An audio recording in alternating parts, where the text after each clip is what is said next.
Thanks to Ritual for sponsoring this video. So in this video, I wanted to cover money lessons that I think are a must-have, a must-know in your 20s. These are money lessons that it's just a shame we're not really taught in school. No one is really educating us on this sort of stuff unless, of course, your parents are financially savvy.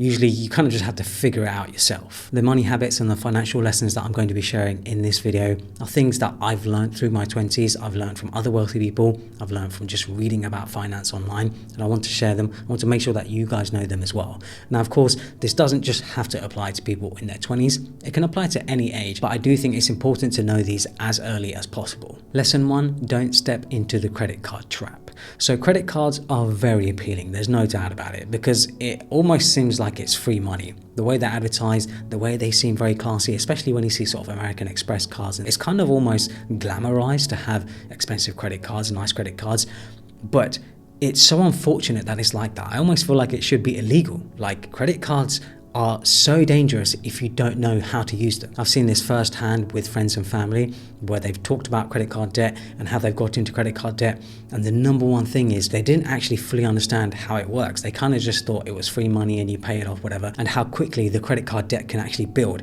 It's super scary, and it also feels like they don't take it too seriously because they don't know the sort of long-term ramifications of having credit card debt build up over time. I feel as though credit card companies almost prey on those types of people, which is such a shame because that's what good marketing is, right? Now, if you are smart with credit cards, you can use them to your benefit. So for example, I didn't actually get a credit card until I was well into my late 20s. And when I did get a credit card, it was because I wanted to build up the points. So of course I got an American Express card. Because I had regular company expenses every month and I was just putting them on a normal debit card, I thought to myself, hey, I can put all of this on a credit card. I can then get the points from spending that money. And then what I do with those points is that I spend them on upgrading my flights. Thankfully, I can build up enough points where I can use it towards upgrading my flights.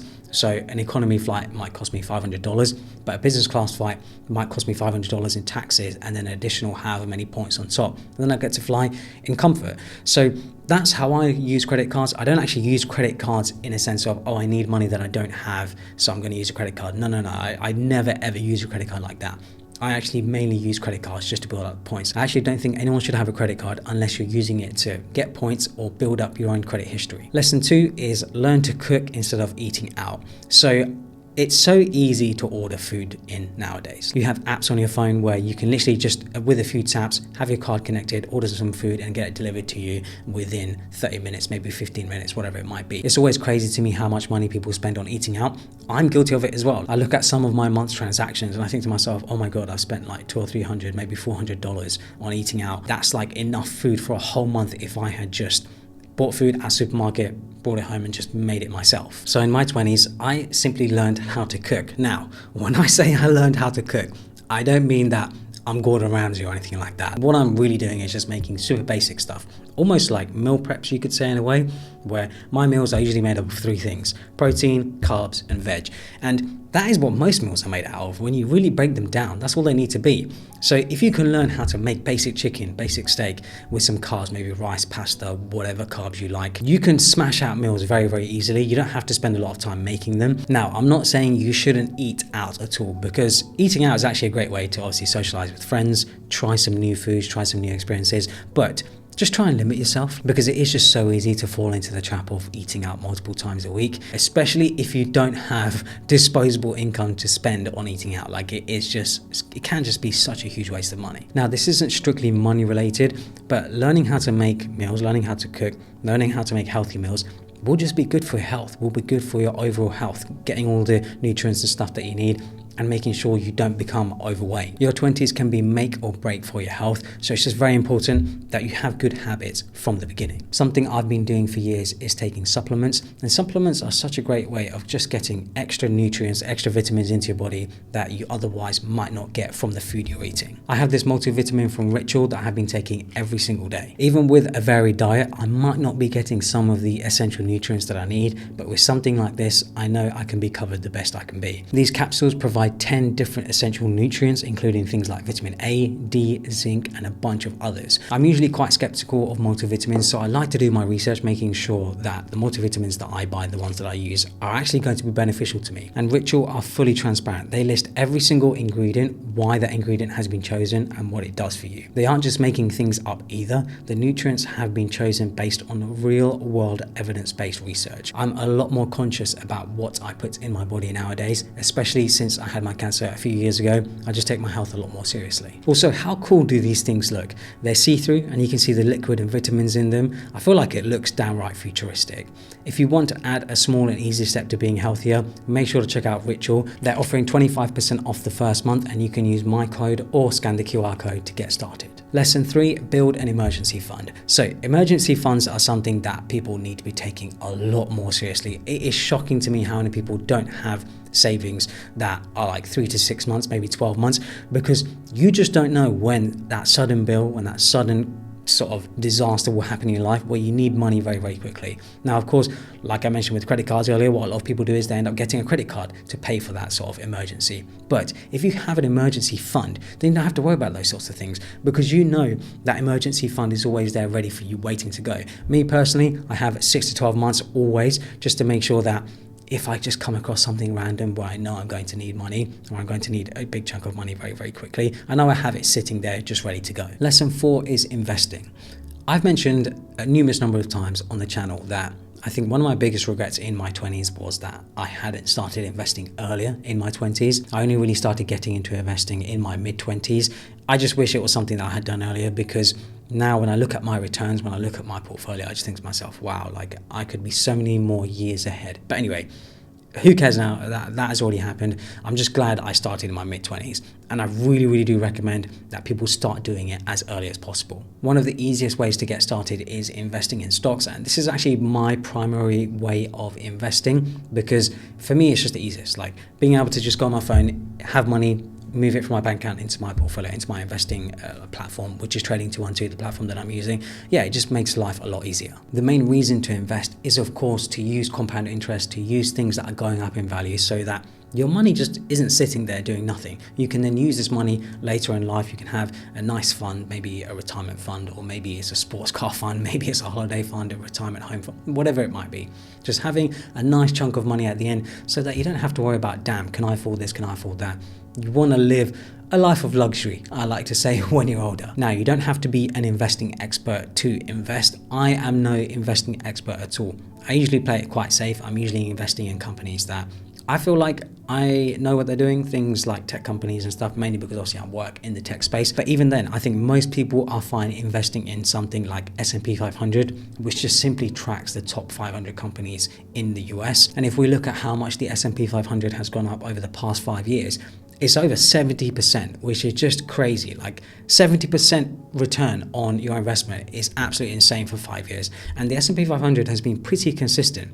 I feel like it's one of the safest. Now, of course, there's no such thing as completely safe, but it's definitely one of the safest investments. My personal portfolio has gone up by over 170% in 3 years, which is just outrageous. Like, this isn't normal. This isn't normal at all. I know I've gotten very, very lucky, but this has been completely life-changing for me. If you guys are interested in sort of my list of stocks and shares that I've invested in and the platform that I'm using, I'll leave a link to everything down in the description below. Now, of course, please don't feel like you have to follow exactly what I'm doing. Like, what I'm doing, investing in individual stocks, like I said, I feel like it's a lot more risky than just investing in something simple like the S&P 500. But I know a lot of you are asking what I'm investing in, so I just want to be transparent and show what I'm buying into. The other very important thing about investing is that you've got to see it in the long term. It's not something where you're going to make money in a few days, in a few months, or in a year. It's going to be something that's going to be years. You've got to look ahead sort of 5, 10, 20, 30 years. And that's what I'm doing. I look at my portfolio and I think to myself,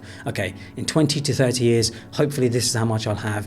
This is how much I can live off for the rest of my life. That's how I'm looking at it. My investment portfolio is basically my retirement fund in a way. I know that when I turn 50, 60 years old, I'll have a big chunk of money that I can live off. I don't have to worry about bills or anything. I don't have to really worry about costs. And I know I can take care of friends and family as well. Another way of investing that a lot of people don't really think of is investing in yourself. When you're in your 20s, you have so much more time. You have a lot less responsibilities. You just have a lot more flexibility in your life. This is the perfect time to invest in yourself, whether that be learning new skills, whether that be starting a business, whatever it might be.